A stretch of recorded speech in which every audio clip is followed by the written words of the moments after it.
أسعد الله بالخير أوقاتكم مشاهدينا، وأهلا بكم إلى هذه النشرة الإخبارية من قناة اليمن اليوم. البداية دائما بالعناوين. رئيس الجمهورية يستعرض مستجدات تنفيذ المبادرة الخليجية مع سفر الدول الراعية للتسويق. الزعيم علي عبد الله صالح يطمئن على صحة الوزير السابق للداخلية مطهر رشاد المصري. عناصر القاعدة وميليشيات مسلحة تواصل اعتداءاتها على معسكر الصمع ولواء 63 مشاة جبلي. أهلا بكم. التقى الرئيس عبد ربه منصور هادي رئيس الجمهورية في مكتبه بدار الرئاسة سفراء الدول الدائمة العضوية في مجلس الأمن ودول مجلس التعاون الخليجي ونائب رئيس البعثة الأوروبية في اليمن. وفي اللقاء استعرض رئيس الجمهورية التطورات والمستجدات المتصلة بتنفيذ المبادرة الخليجية وآلياتها التنفيذية المزمنة، لافتا إلى أهمية الإعداد الدقيق لمتطلبات المرحلة الانتقالية بمواعيدها المزمنة وصولا إلى الإصلاحات الانتخابية. وناقش اللقاء عددا من القضايا المتصلة باللجنة العسكرية لتحقيق الأمن والاستقرار وأهمية الحفاظ على البنى التحتية والعمل على ما يحقق الاستتباب الأمني والسكينة العامة للمجتمع. اطمأن الزعيم علي عبد الله صالح اليوم إلى صحة اللواء الركن مطهر رشاد المصري الوزير السابق للداخلية الذي يركض في مستشفى المتوكل بصنعاء على إثر وعكة صحية ألمت به.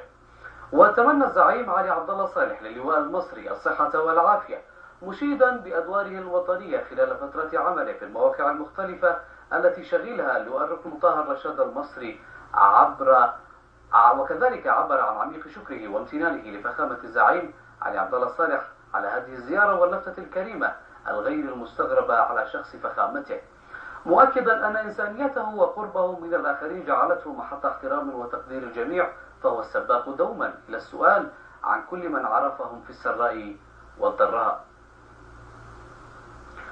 عاودت عناصر تنظيم القاعدة اعتداءاتها على معسكر الصمع المرابط في مديرية أرحب، وأكدت مصادر محلية بالمنطقة أن تلك العناصر التي تتمركز شرق التبة واصل تهاجم بمختلف الأسلحة معسكر الصمع وتستهدفه من كل الاتجاهات.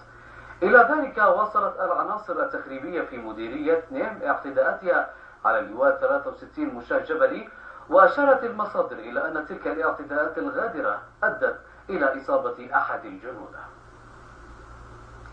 ناقش الأمين العام المساعد للمؤتمر الشعبي العام الشيخ سلطان البركاني مع رئيس قسم الشؤون السياسية والاقتصادية في السفارة الأمريكية بروس نيلسون الأوضاع الراهنة على الساحة اليمنية وما تم تنفيذه من المبادرة الخليجية وآلياتها التنفيذية المزمنة وقرار مجلس الأمن الدولي رقم 2014. كما تم استعراض أوجاع التعاون في العلاقات الثنائية بين البلدين الصديقين وسبل تعزيزها وتنميتها. وفي اللقاء أكد المسؤول الأمريكي دور المؤتمر الشعبي العام في إنجاح عملية التسوية السياسية التي تمت في اليمن، كونه حزبا له ثقله في الساحة السياسية اليمنية. عقدت في صنعاء ورشة عمل تشاورية لمراجعة الاستراتيجية الوطنية لتنمية القطاع السمكي. التفاصيل في هذا التقرير.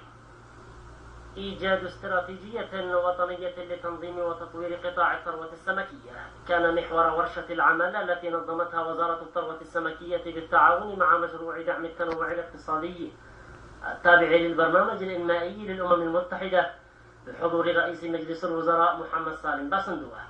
وهي الفعالية التي أعتبرها واحدة من أهم الفعاليات الوطنية نظرا لارتباطها بالتنمية والتخفيف من الفقر الذي يكتم على صدور غالبية اليمنيين. رئيس الوزراء حث جميع المشاركين في الورشة على العمل المثمر والخروج باستراتيجية وخطة عمل قادرة على إحداث التنمية المستدامة لهذا القطاع الحيوي.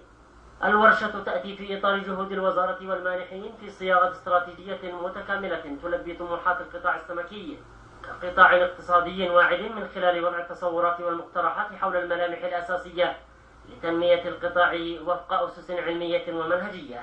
وزير الثروة السمكية أكد أن الاستراتيجية تهدف إلى وضع القطاع السمكي في المسار الصحيح وحشد التمويلات اللازمة لتنميته من خلال تطوير القاعدة الإنتاجية والاستغلال الأمثل للموارد السمكية وفق خطط وبرامج إنمائية تلبي احتياجات التحديث والإصلاح في القطاع.